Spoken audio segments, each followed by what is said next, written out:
let's talk about arranging, because I'm gonna make it super simple, super easy for y'all. Okay, so I have my FOP open, right? And we're gonna actually discuss how I decided to arrange this. We're gonna talk about all the different techniques that most producers use and how they potentially think through arranging, right? So that's how everything sits into the mix.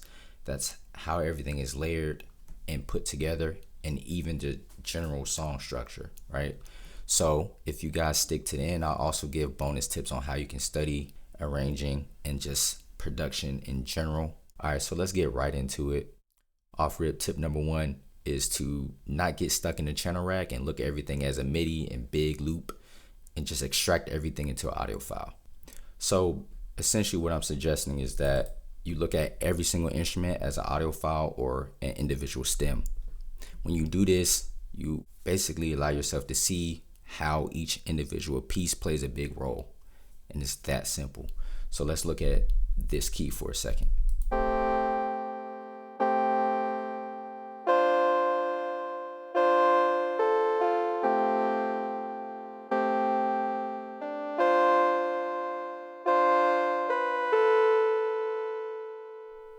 That simply just sounds like it's just the keys. It's just one layer. But if I was to do like a pad,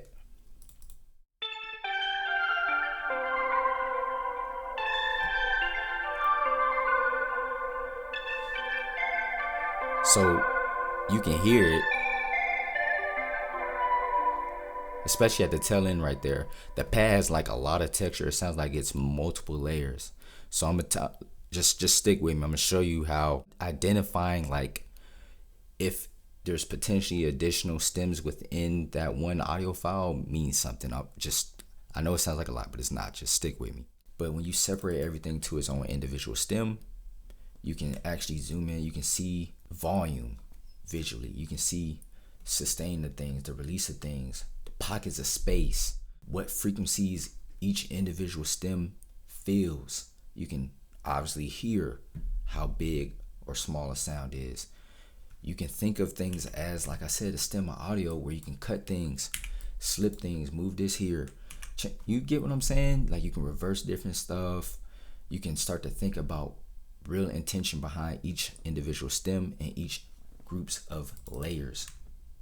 And you can start to actually visually see how everything fits, what processing could potentially affect what. So like, say if I was to throw this on a mixer track and process it different and then reconsolidate it, redo the stem, you can visually see what that processing did on the actual audio, the actual stem. So that can help you visually see how to arrange and layer everything. You can actually see, like I said, the individual space, right, between things playing. You can see if things are clashing. Like if you look at the two bass stems, right, or instruments, you can see how these things could potentially clash and be an issue. So tip number two is to be specific. What can be grouped together? What stems can be layered together and how? Okay, zoom in. This plays nicely together, but you see I chopped it and faded out. It had too much kind of, I guess you can consider it like sustainer. Either it looks like it plays another note here. It's too much of that. I don't need that. I'd rather let this shine through the mix more. See, you see how I'm starting to think about it now? The vocals.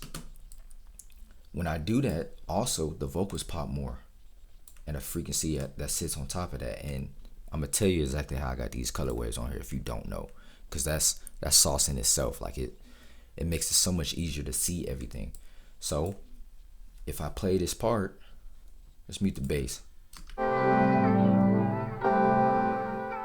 You see how that second piano note or chord punches through a little bit more and aligns with the vocals good, and the sustain of the vocals is more present than this piano playing, than this playing. It just fits better than if I was to have everything just playing, man. So tip number two is to think about grouping the layers and how to do that with pockets of space, with what plays what where, you know what I mean, in terms of the frequency, in terms of where it sits in the mix in terms of like the headroom, the volume.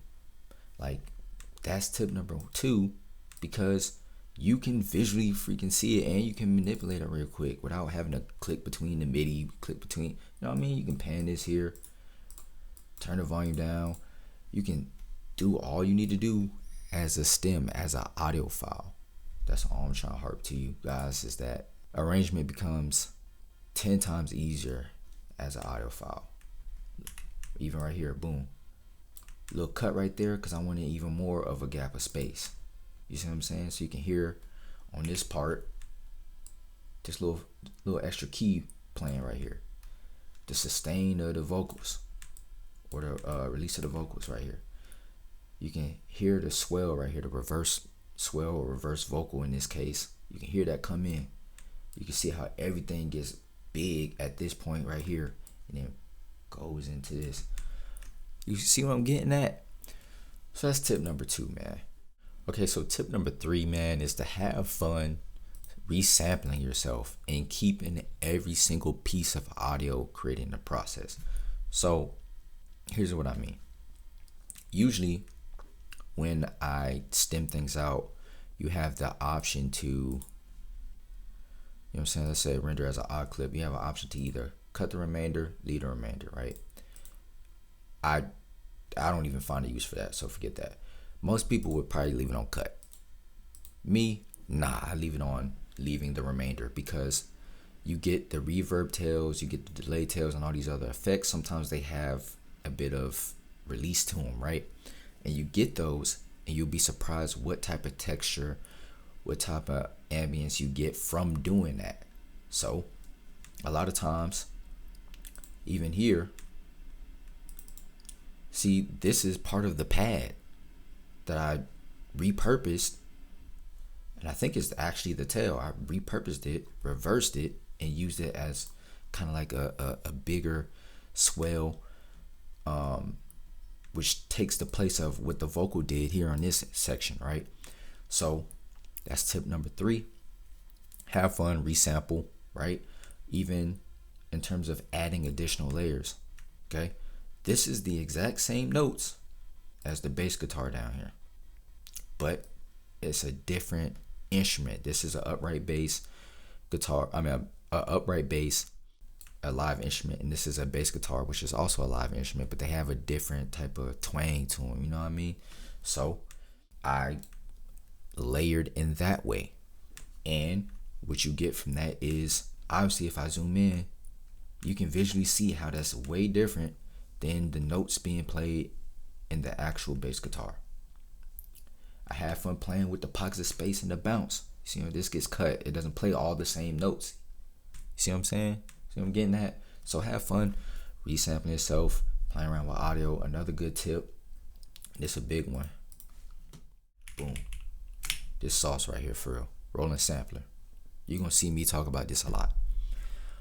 Rolling sampler allows you, and let me pull up something real quick. Let me go here and go into pattern.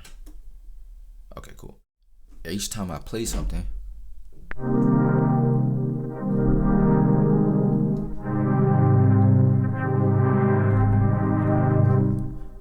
it's recording it. Grab it and drop it, and guess what? You can tell it where you want to save your dropped audio. Sauce. So also what I like to do is, when I had that rolling sampler up, I do my processing through the rolling sampler, so I can save that and I can visually see what it's doing, and I can manipulate it even further. You get what I'm getting at? Everything stacks together when you start to think, oh, these are just stems, bruh. I can do whatever I want. I can do whatever I want to them, versus just MIDI, you locked into moving blocks around, which that's cool, but you get more wiggle room when it's an audio file. So tip number 3, have fun, resample. So the final tip is to think about song structure and the groups that you have, the stems that you have, and the layers that you have for that specific part of the song, right? So the hook doesn't look like the verse. There's even a difference here in verse 1A and 1B a little bit, even though it's something as subtle as just adding this. Sometimes it could be like something like an instrument being dropped out. Maybe I'll swap this piano out for something else. As you can see, I pitched it down 12 or an octave. You can do a switch up here for a chorus. I'll get deeper into song structure in a second, but I just want you to think about general intention behind what you throw in the section. Okay, so keep this real simple. When you're thinking about each part, intro, hook, verse, chorus, pre-hook, bridge, and then it loops usually. Generally in all songs, you're thinking about energy as it moves. As the song moves, you're thinking about energy. You're thinking about telling the story. It's really that simple. The intro builds up, right? It builds the energy up. It leads you to something. The hook usually has more elements in it, more texture, more bounce, more energy, right? And you can see that there's more spaces filled up. There's still pockets, but there's more spaces filled up. But for the most part, there's more elements. You go to the verse. I'm just talking about the 16 in its entirety. There's more pockets of space, less instruments. The energy's a little bit down, but it's not completely dropped out. Like some of y'all take the drums and the bounce completely out. That's a no. Your beat will get skipped if you try and get placements. Trust, your beat will get skipped. You gotta make sure that you make it very obvious that there's space and there's pockets for the artist to get on and rap and get their stuff off, whatever they trying to say, but without sacrificing the drums and the bounce and the groove. In fact, that should be the focus. That should be the focus in the verse, is the groove, is the bounce. So you don't want too many elements of texture and ambient stuff and things going on left and right, taking up space, and taking up like a distraction or making a distraction from the verse itself or the bounce itself. So that's one aspect. So now if we're talking about that with intention, now I have all these layers. Now I have to think, okay, I'm telling a story here. I want more energy. How do I achieve that with the layers that I have without making it too much? This is where we get into like things like headroom, right? We get a little bit more into that. So if you go to mixer, the first element here, which is this,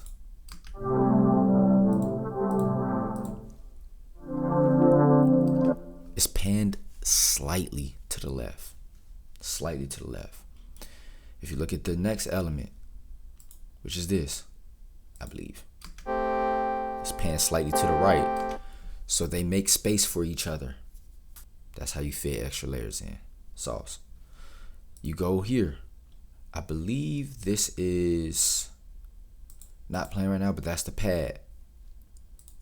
But you can see that it's now spread it out a little bit. You know what I'm saying? So you can have more room for things to punch through in the middle. So now you're starting to think about your layers that you have, how they all play together, how they all fit. So I'm gonna play the whole beat real quick.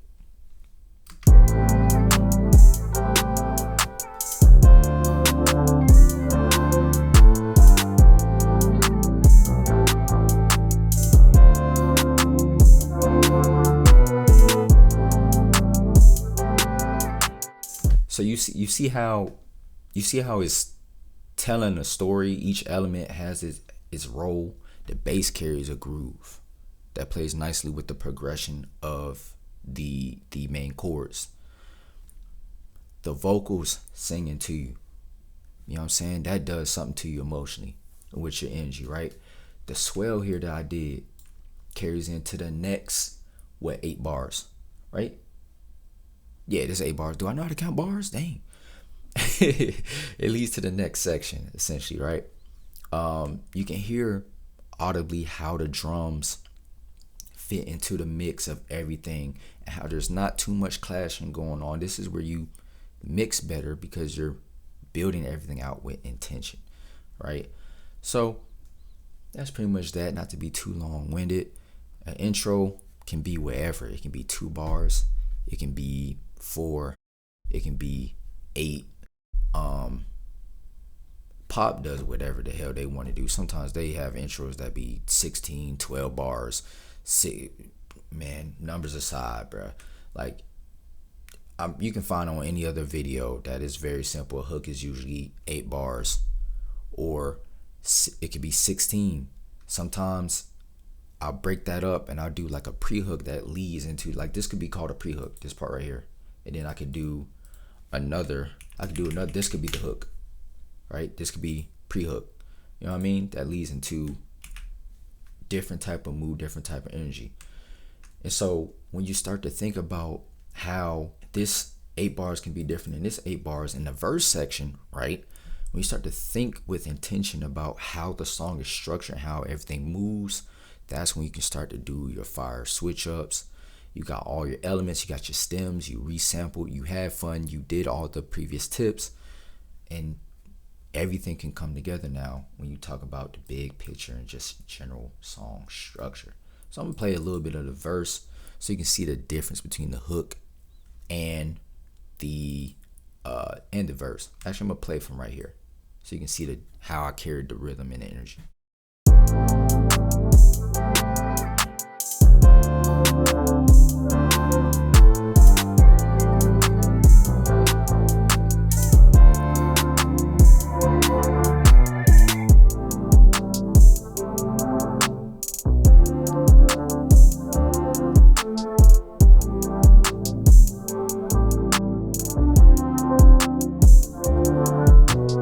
So you get the gist of what I'm trying to tell you. The hook had a lot of energy in it, a lot of movement, a lot of motion, but I did a big kind of like jump with the swells and stuff like that. You don't have to necessarily do that. You can do whatever you want with any element to transition over to the verse, but that's sauce. Like having accent, different things playing here, or different instrument drops or cuts, or anything to signal, oh, there's going to be something that happens, helps carry the rhythm into the next part of the song. That's all I'm trying to get at you, right? So I do that. I change the bass. It's not thick, bro. It's not taking up too much. It's smooth. It's a vibe. It's a little bit lower tone than the bass guitar. A little less energy without necessarily sacrificing too much. The drums still there. They just spaced out a little bit. The pattern changed a little bit. Hi-hats changed a little bit. There's more pockets of space. So usually, to make this short and not get too long-winded, what I usually decide to do is, for the verse, is cut things, add more space, take out things I don't necessarily need that usually are the elements that make it super high energy or make it seem like it's too much of a focal point. I just want the bass to play, and I want the bass to play nicely against the main melody elements. I want the kick and the open hat, the hi-hat to carry the rhythm. That's it. I don't need a whole bunch of extra rolls, all this stuff going on for this pocket right here, for this song specifically, right? And then even here, you see I added a drop along with the swell, and I'm gonna play that pocket right there real quick, and that's pretty much gonna be it, man. So let's listen to that real quick.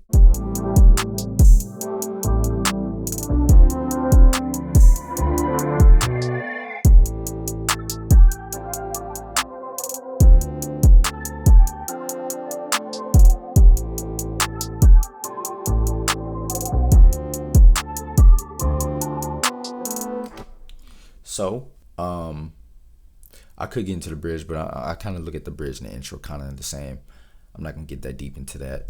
And again, I didn't want this video to be too long. So, the main thing I want you to focus on is how it felt when it got to this drop right here. How I moved this note being played in the bass. And it made the vocal swell or reversed vocal stand out a bit more, along with this pad, reverse pad, leading into the chorus. Again, think about how the chorus felt. Now I have more of the pad playing and just the main chords. The bass has even more space the kick pattern is different, and it gives a different groove, a different bounce, and it just feels like this is a breakdown. This leads to maybe a bridge, or it could loop from here again, right? So that's all I'm trying to harp to you guys, is to think about the story that's being played out.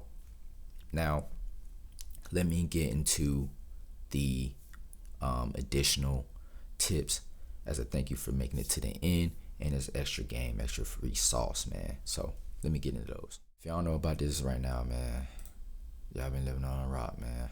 Hold on. But you go to general settings. You go right here, colorful waveforms. You click on this.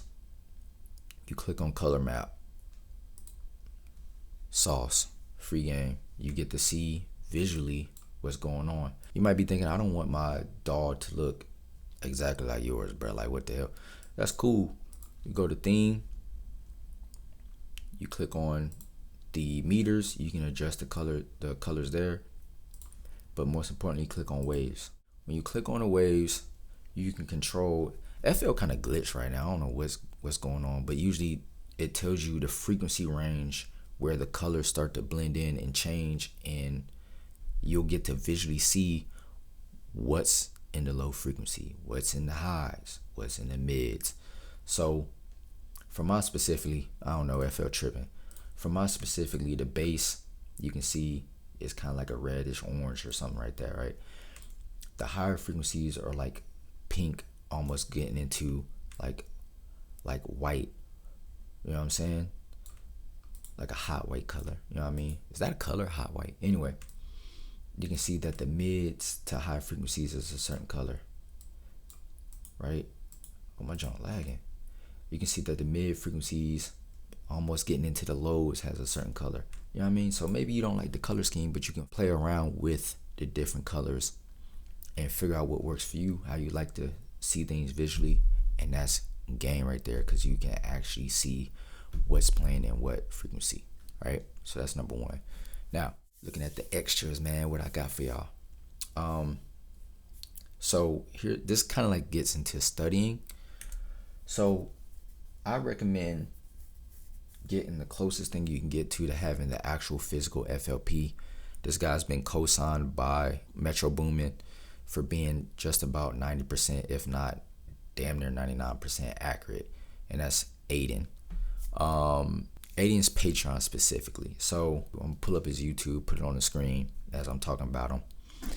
And what he does is one-to-one remakes. He's done Travis Scott. He's done a couple of Metro Boomin beats, 21 Savage, Kanye, Drake. He's done a couple of different artists, but he does these remakes, and he does a very good job finding the sounds that they use, arranging them properly, and he gives tips on how he heard everything and put everything together. So I highly recommend you check out his channel to just see how everything was produced and why certain sounds were selected and how they were arranged. And you can get his actual FOP if you join his Patreon, which is like $10 a month, man.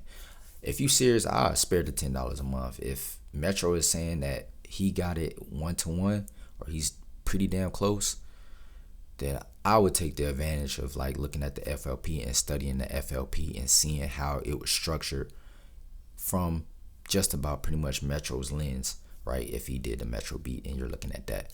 So that's another tip. The final tip is to use references. Listen to the music that brought you here in the first place. Actually take time to listen with your ears and think about how the song is progressing, and then make your own beat with that as a reference. Find acapellas or vocals that you can stem out and build around the vocals. Things like that help, because the artist raps and does what he does based on what story the beat is telling him to tell. Really, that's really what they doing. So you can hear from the artist standpoint when it's the end of the hook, when it should be the verse, and you can build around that. That's sauce. That's free game right there. Build around vocals, do remakes, have a reference to actually compare your beat to, and you're going to get better so much faster at not only arranging but producing like your favorite producers. So that's it, man. Go ahead and wrap it up. Yeah, I got some editing to do, man. I got some editing. I did something different with this video. I try to do different type of takes, man. So to not be too long winded. But anyway, I appreciate y'all, man. You know, until next time or whatever YouTubers do for an outro. I don't know.